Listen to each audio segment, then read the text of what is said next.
পেশায় আইনজীবী, রাজনীতির ময়দানেও দাপুটে নেত্রী।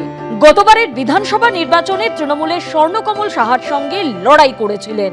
এবারের লড়াইয়ের ময়দানে তার ছেলে। দিনভর জোরদার প্রচার চালাচ্ছেন ইন্টালির বিজেপি প্রার্থী প্রিয়ঙ্কা টিব্রেওয়াল। সকালে লাল চা আর বিস্কুট দিয়ে দিন শুরু করেন তিনি। ব্রেকফাস্টে থাকে ধোসা, ইডলি, উপমার মতো কোনো একটা দক্ষিণ ভারতীয় পদ। তারপরে শুরু হয়ে যায় প্রচারের ব্যস্ততা। আমি ভেজিটেরিয়ান আছি, আমি খাই না, কিন্তু কর্মীরা খায়। মঙ্গলবার, বৃহস্পতিবার আর শনিবার ছাড়া এই 3 দিন আমরা কিন্তু ননভেজটা রান্না করি না, যেহেতু আমরা সবাই কেউ হনুমানজির পুজো করি, কেউ কিছু, মানে এই 3 দিন সপ্তাহে ছাড়া বাদ বাকি দিন চিকেন রান্না হয়, মাছ রান্না হয়। দুপুরে পাতে থাকে অল্প ভাত, রুটি, সবজি, ডাল, দই, আচার। প্রচারের ব্যস্ততার মাঝে পার্টি অফিসেই অনেকদিন দুপুরের খাবার খেতে হয়। সন্ধ্যেবেলা মুড়ি, চপ অথবা ম্যাগি দিয়ে পেট ভরান প্রিয়ঙ্কা টিব্রেওয়াল। আলু পটলের ভাজা, কাঁঠালের সবজি, তার সঙ্গে একটু আচার, লঙ্কা, আমের ডাল, চাল, রুটি আর দই। রুটি, সবজি আর একটা ভাজা দিয়ে রাতের খাবার শেষ করেন বিজেপি প্রার্থী। পুষ্টিবিদেরা বলছেন, ভাতে থাকে প্রচুর পরিমাণ কার্বোহাইড্রেট, থাকে প্রোটিন, ভিটামিন ও খনিজ। ডালে থাকে আয়রন, প্রোটিন, ফাইবার, খনিজ এবং কার্বোহাইড্রেটের মতো পুষ্টি উপাদান। সবজিতে থাকে প্রচুর পরিমাণে ভিটামিন ও খনিজ পদার্থ। টক দইয়ে রয়েছে প্রচুর পরিমাণে ক্যালসিয়াম ও ল্যাকটিক অ্যাসিড। এই খাবার খেয়েই দিনভর প্রচারের মাঝে নিজেকে ফিট রাখছেন বিজেপি প্রার্থী। ঐশী মুখোপাধ্যায়, এবিপি আনন্দ। বন্দর আর ববি 2011 সালের বিধানসভা নির্বাচন থেকে এই দুটো সমর্থক। 2011, 2016, 2021 কলকাতা বন্দর কেন্দ্রে জয়ের হ্যাট্রিক করে ফেলেছেন ফিরহাদ হাকিম। চেনা মাঠেই চতুর্থবার তাকে প্রার্থী করেছে তৃণমূল। তবে এবারে চ্যালেঞ্জ হলো নিজের কেন্দ্রের পাশাপাশি মমতা বন্দ্যোপাধ্যায়ের কেন্দ্র ভবানীপুরের প্রচারের দায়িত্ব ফিরহাদ হাকিমের কাঁধে। অবশ্য মাল্টিটাস্কিং তার দীর্ঘদিনের অভ্যেস। বিধায়ক, মন্ত্রী, মেয়র একসঙ্গে একাধিক দায়িত্ব পালনে তিনি সিদ্ধহস্ত। তাই সব দিক সামনে ঠিক পৌঁছে যাচ্ছেন কলকাতা বন্দর কেন্দ্রের ভোটারদের কাছে। প্রতিশ্রুতি না, আমি প্রতিশ্রুতি দিই না, আমি কাজ করি। বন্দর যে এলাকা ছিল সে এলাকাটা একদম পিছিয়ে পড়া এলাকা ছিল। ওই জায়গাটা ছিল গার্ডেন রিচ মিউনিসিপ্যালিটি।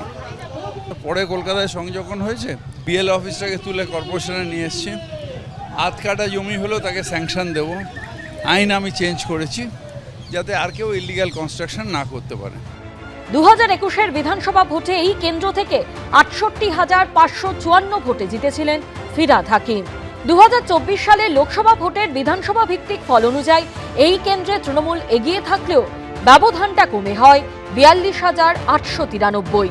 তার মধ্যে এসআইআর এ রাজ্যে 90 লক্ষের বেশি নাম বাদ গেছে। ফলে বন্দরের প্রার্থী ববি কি টেনশনে? ইলেকশন কমিশনকে ফিট করিয়ে বিজেপি ভেবেছিল এসআরএ নাম বাদ দিয়ে তৃণমূলকে হারাবে, তারা সেগুড়ে জলে। প্রভাব পড়বে না।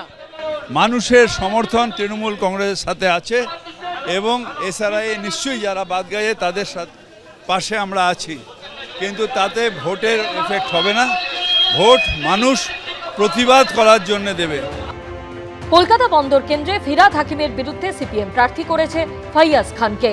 তবে ফিরহাদ হাকিমের মূল প্রতিপক্ষ বিজেপির রাকেশ সিং, যিনি 6 মাস পর জেল থেকে বেরিয়েই টিকিট পেয়েছেন। আমার কিছু বলার নেই, যে যেরমভাবে করছে করছে, আমি আছি, আমার মানুষ আছে। কে প্রার্থী হলো না হলো আমার খুব যায় আসে না। এমন একজন দল যাকে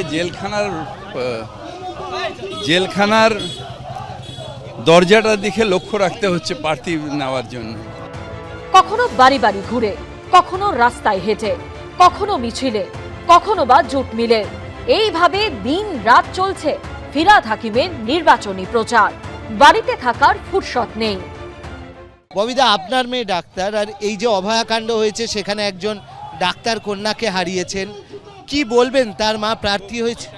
মা প্রার্থী হয়েছে, এটা মা পলিটিক্স করলো, কিন্তু আমাদের সবার সহানুভূতি ওই মেয়েটার প্রতি আছে। দীর্ঘদিন ধরে চেতলা অগ্রণীর দুর্গাপুজোর অন্যতম পৃষ্ঠপোষক তিনি, যদিও তার বিরুদ্ধে বিরোধীরা আক্রমণ শানাতে ছাড়ে না। বিজেপি বারবার আপনাকে আক্রমণ করেন, আপনি বন্দর এলাকার ফিরহাদ হাকিম, আপনি নাকি বাংলাদেশ বানিয়ে দিতে চান, এই ধরনের আক্রমণ ফিরহাদ হাকিম। পাগলে কিনা বলে, ছাগলে কিনা খায়। ভারতীয় আমরা, এই দেশ আমাদের। 29 এপ্রিল দ্বিতীয় দফায় ফিরহাদ হাকিমের কেন্দ্র কলকাতা বন্দরে ভোট। বন্দর কি এবারও ববির পক্ষেই ভোট দেবে, সেটাই দেখার। অর্ণব মুখোপাধ্যায়, এবিপি আনন্দ। এবিপি আনন্দ, এগিয়ে থাকে, এগিয়ে রাখে।